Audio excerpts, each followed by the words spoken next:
What is going on, my fellow Jedi and Padawans? Welcome back to another Jedi gaming video. Today we're going to be going over a combination of the new exotic Wishkeeper bow and the Strand Warlock. This bow, in my opinion, is a very fun, and it is very good in the PvE realm. Now, it is a little situational for DPS, if you will, just because its extra damage comes from suspending targets, so you're not going to be able to suspend those yellow bar enemies for the most part. So just take that into account. But besides that, it has very good potential for ad management and just keeping you and your fellow guardians alive. So starting us off with this build, the Wishkeeper. Now, this comes from the Star-Crossed mission and has the craftable potential. Now, right now, we don't have any of the catalysts unlocked,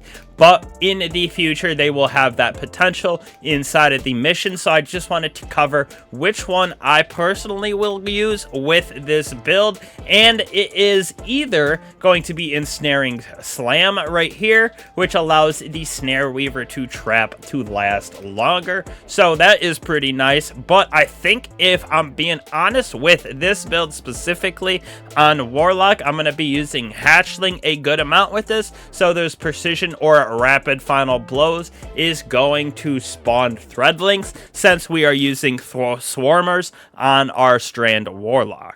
Look at this drip, looking like the pink Ninja Turtle that we always knew we could be. Think this is a fire fit. Now, like I said, we're going to be using these Swarmers as our exotic, which pairs with that Hatchling Catalyst, which we will get in a couple weeks here. So, destroying Tangles spawns Threadlings, and our Threadlings unravel targets that they damage. So, just making Threadlings and this build even better. We're going to be creating a decent amount of those with our bow. We're going to be using Strand Weapon Surge and Recuperation. This will give us a 17% damage increase on that bow when we have our armor charge. Now we're going to be using Solar Strand Siphon and Heavy Ammo Finder with Focusing Strike as well as Bolstering Detonation. So when we cause damage with our melee or our grenade, we're going to gain ourselves class ability. Now for this, as our resistance, you can throw on whatever you are going into. I just threw on one of each to show you guys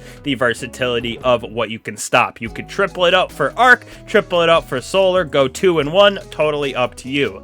As for our class item, we got Time Dilation Double Bomber, so we can get our Threadling grenade back a little bit faster, as well as keep that armor charge up for that weapon surge long as well. Now when we move on to the weapons that I'm pairing with our Wishkeeper bow, like I said, using the Hatchling for our catalyst once we get it. I'm going to be using the Eremite with Envious Controlled Burst. Yes, it is a slow charge time, but this thing has that 100 impact and will juice the damage on some of those champions, bosses, whatever it may be, especially since you're suspending targets everywhere with this build, and the bow, we don't have to worry about them attacking us too often.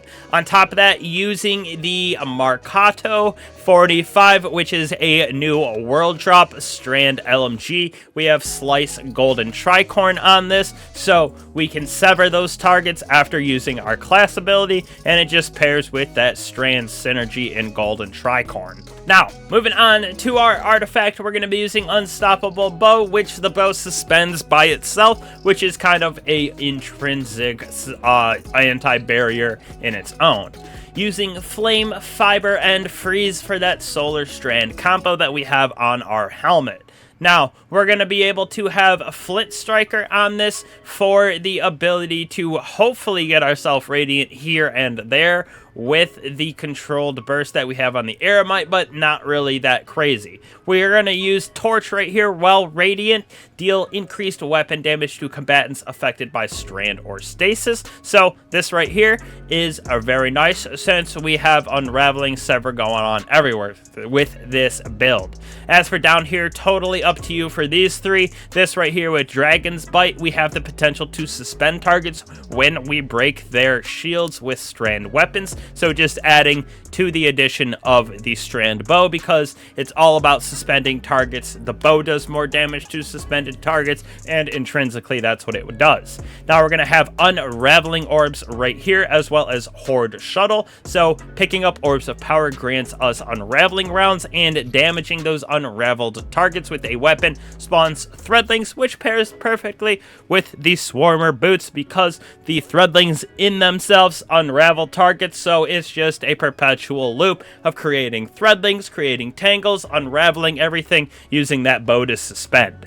Moving on to our aspects, fragments, and abilities. For me, using the Healing Rift Burst Glide with our Arcane Needle. Now we're going to be using our Shackle Grenade because of the bow and suspending targets, keeping everything at bay, being able to do more damage on those suspended targets. To add to that, we're going to be using the Wanderer. So tangles you throw attached to targets detonate, which suspended those targets, which is super nice. Destroying a tangle creates a suspending burst. Threadlings also create tangles, which just plays into the synergy of this build with swarmers, unraveling rounds, and that artifact mod for creating unraveled tangles. It is pretty broken. Now we're going to be using Weaver's Call, so that is why we're trying to get our rift back with those certain armor mods, bolstering detonation impact induction to get even more Threadlings when we throw it down. As for fragments, we're going to be using Thread of Continuity, so that suspend, unravel, sever effects last longer. Definitely helps with the bow and suspending targets. As for Threadlings, evolution going to be making them travel farther and deal additional damage, which just adds to the swarmer potential of this build, creating even more tangles, unraveling, suspend, etc. That positive feedback loop. On top of that, we're going to be getting that woven mail. Well, we have it. Final blows create tangles, which is nice to just add to, like I said, Wanderer as well as Weaver's Call. Plus with Swarmers, all of those tangles are creating even more Threadlings. We're getting that woven mail by picking up orbs of power, which will be everywhere with this build, with Strand and Solar Siphons. So it is a very good build. It'll get even better once the bow is fully crafted and obtainable from that star-crossed mission, but this thing has the potential to go crazy on Strand Synergy. I have a build created for each subclass, so be on the lookout for the Titan and the Hunter version coming up in a little while here. Very, very good bow for the exotic, in my opinion. Definitely up there in the high A tier. Maybe not S, just because, like I said, it isn't the total best at damage output for those bosses, but something that you can suspend. It is very good because you can just sit there and perpetually suspend it in multiple different ways, getting back the suspend on the bow, creating hatchlings, tangles, whatever it may be, depending on your subclass. So definitely worth the star-crossed mission grind to get it. Nothing too crazy. So if you guys need help, join up on the Discord, One Eye Jedi on all of my socials. All of that is down in the description below. So appreciate all you guys again for coming back to the channel. Hopefully y'all had a great holiday. Back to the grind in the new year here. So appreciate all you. I will catch you guys in the next one. Peace.